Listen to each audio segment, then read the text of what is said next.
In case you were wondering, I am on a boat in the St. Johns River. Retirement, you know. How do I know that what looks Christian to me actually is?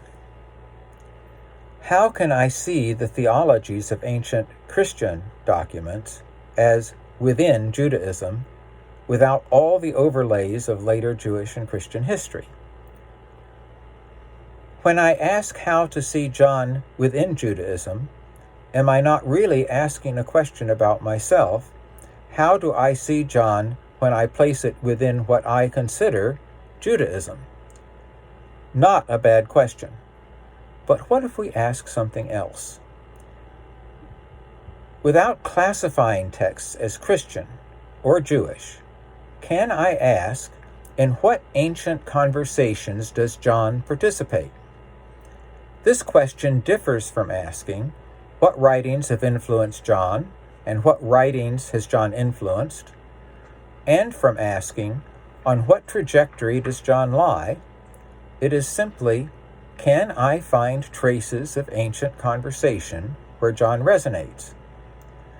Maybe I cannot.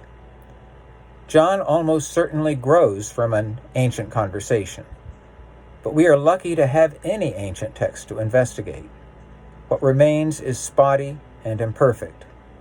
We have only what the worms did not eat or what scribes chose to copy of what ancient scribes and translators chose to give us. We can see the ancient world only through the eyes of all who have labored before us and only through the concepts in which our minds habitually think. We can only receive all these things gratefully and do what we can.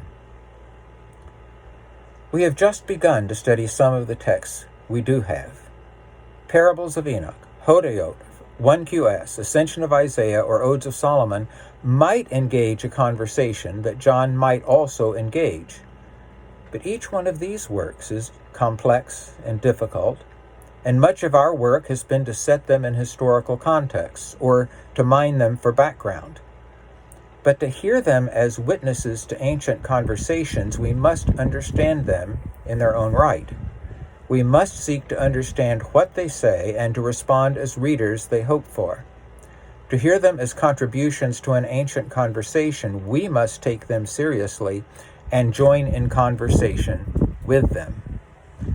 Then from our conversation with them, we can ask, are there traces of ancient conversations with which John resonates?